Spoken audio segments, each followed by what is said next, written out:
Good morning all of you. हम अपना third chapter पढ़ रहे थे, the making of global world. उसमें कुछ पॉइंट्स हम क्लियर कर चुके थे। अब हमारा सेकंड पार्ट है जो शुरू होता है economic effects of first world war on Britain. जो इकोनॉमिक इफेक्ट्स थे प्रथम विश्व युद्ध के ब्रिटेन का उनके ऊपर जो असर पड़ा था उससे जुड़े हुए। To finance war expenditure, Britain had borrowed liberally from US. This means that at the end of the war, Britain was burdened with huge external debts.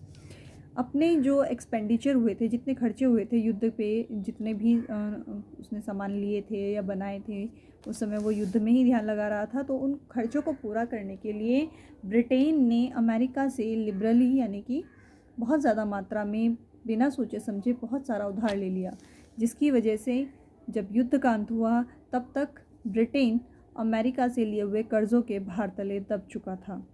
The war had disturbed Britain's positions of dominance in the Indian market. In India, the nationalist movement had gathered strength and anti-British feeling and become stronger among common people. जो war चल रहा था, जो विश्व युद्ध चल रहा था, उसकी वजह से ब्रिटेन भारत में अपनी पकड़ बहुत ढीली कर चुका था। उसका ध्यान भारत की तरफ नहीं था क्योंकि उस समय वो युद्ध जीतने की तैयारी में था। उसका असर ये हुआ कि जो भारतीय मूवमेंट चल रहे थे, भारत में जो आंदोलन चल रहे थे, उन सब में जो भी लोग शामिल थे उनको स्ट्रेंथ मिली और आगे बढ़ने की, क्योंकि अब उनके पास ज़्यादा समय था सोचने के लिए और काम करने के लिए।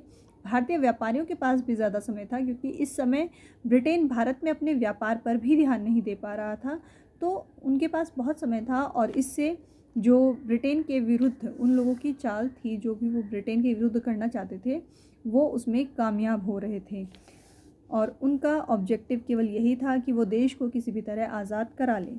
There was widespread increase in unemployment coupled with decreases in agriculture and industrial production.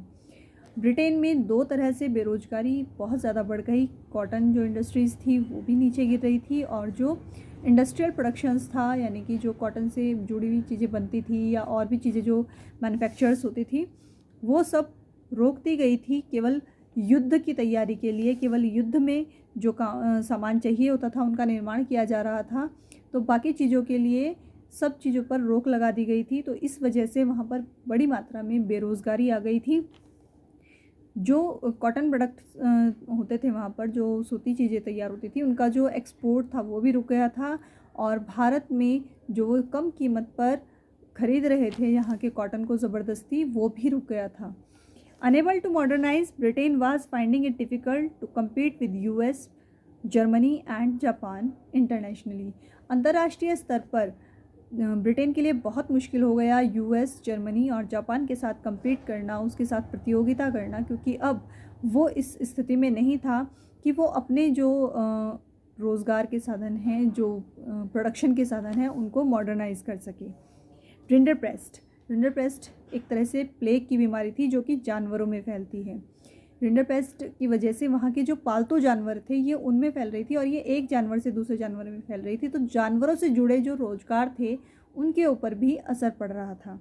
Opium trade, opium कहते हैं अफ़ीम को।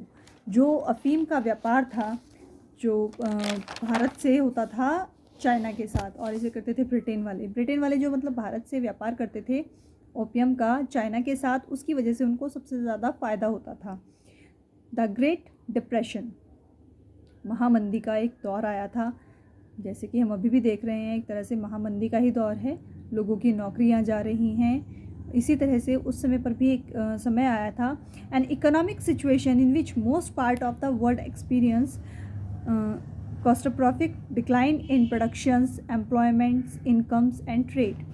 जैसे कि उस समय पर भी एक जो महामंदी का दौर आया था उसमें बहुत सारे लोगों का रोज़गार चला गया था, बहुत सारे लोगों के इनकम के जो साधन थे वो ख़त्म हो गए थे और व्यापार में भी नुकसान उठाना पड़ रहा था, प्रोडक्शन भी नहीं हो पा रहा था।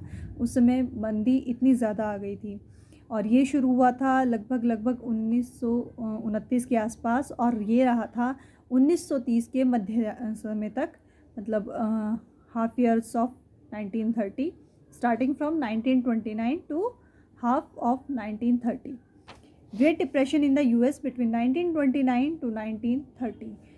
US में ये समय कैसे था जो मंदी का दौर आया था? सबसे पहले एग्रीकल्चर्स ओवर प्रोडक्शन, जो खेती की चीज़ें थी उनका ज़रूरत से ज़्यादा उत्पादन। Falling of agriculture's prices had made it even worse. As the prices fell, the agriculture's income declined. To meet the situation, farmer brought larger volumes of productions to the market to maintain the small income.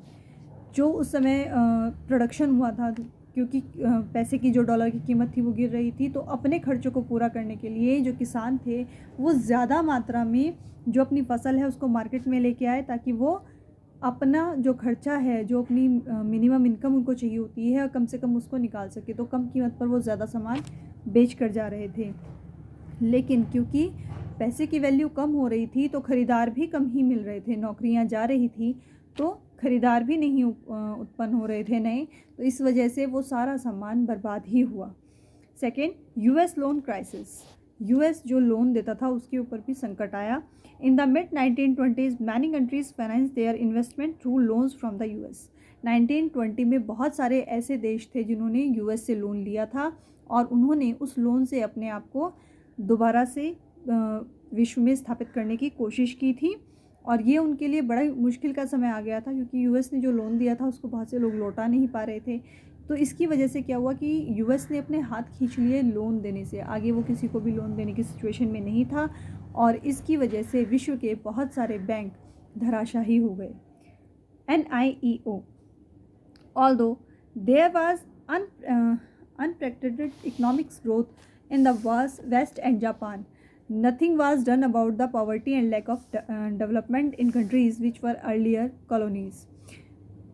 जो जितना भी economic वार चल रहा था, जो भी economic growth हो रही थी, वो केवल जो रिच वो थे देश, अमीर देश थे, उन्हीं में हो रही थी क्योंकि उनके पास मनी थी। लेकिन जो देश पहले कॉलोनीज़ रह चुके थे उन देशों के ऊपर इसमें से कुछ भी नहीं लगाया जा रहा था, तो वहाँ एम्प्लॉयमेंट के लिए या प्रोडक्शन के लिए कुछ भी नया शुरू नहीं किया जा रहा था।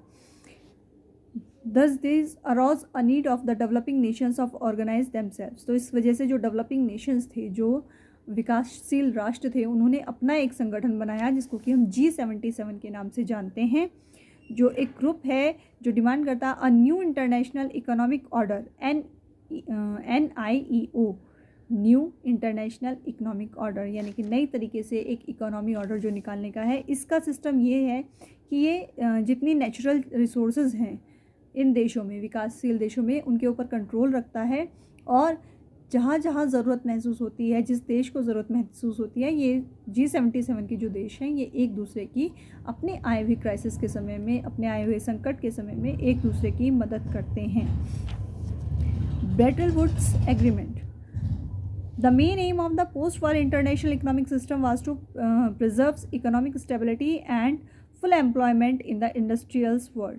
जो मेन एम था पोस्ट वार, यानी कि युद्ध के बाद, विश्व युद्ध के बाद का जो मुख्य बात थी वो ये थी कि किसी भी तरह जो भी एम्प्लॉयमेंट है उसको आगे बढ़ाना है और विश्व को एक नई अर्थव्यवस्था की ओर लेके जाना है। तो एक फ्रेमवर्क स्कीम तैयार की गई थी जिसको कि एक महान जो अर्थशास्त्री थे John Maynard Keynes, JM Keynes, उनके द्वारा इसको तैयार किया गया था। इसका फ्रेमवर्क यानी कि इसकी जो आधारभूत संरचना थी वो इन्होंने की थी, और इन्होंने अपना जो आइडिया था वो प्रेजेंट किया था ब्रेटन वुड्स कॉन्फ्रेंस में, जो कि न्यू हैम्पशायर में हुई थी, अमेरिका में। ये ब्रेटन वुड्स जगह का नाम है, वहाँ पर ये हुई थी न्यू हैम्पशायर में, तो इसीलिए इसको ब्रेटन वुड्स के नाम से जाना जाता है, जहाँ पर स्थापना हुई थी किसकी, इंटरनेशनल मॉनेटरी फंड की, IMF की और वर्ल्ड बैंक की। IMF का काम ये है कि जितना भी ओवर सरप्लस होता है, यानी कि जितना भी एक्स्ट्रा मनी निकल कर आती है, वो इन चीज़ों को अपने कंट्रोल में रखता है, और जब ज़रूरत होती है तब वो अपने मित्र देशों की, यानी कि जो उसकी सूची में शामिल हैं, उन लोगों को धन देता है। और वर्ल्ड बैंक का काम ये है कि जो डिसीज़न है कि किसे देना है और कितना जो दोबारा से प्रोडक्शन हो रहा है, जो रिकन्स्ट्रक्शन हो रहा है दोबारा से, जहाँ पर दोबारा चीज़ें बनाई जा रही हैं, वहाँ कितना देना है, ये काम वर्ल्ड बैंक का है कि वो कितना उनको दिलाना चाहता है। तो क्योंकि ये ब्रेटन वुड्स में हुआ था, तो इसीलिए इसको ब्रेटन वुड्स के नाम से, ब्रेटन वुड्स एग्रीमेंट के नाम से जाना जाता है। Thank you.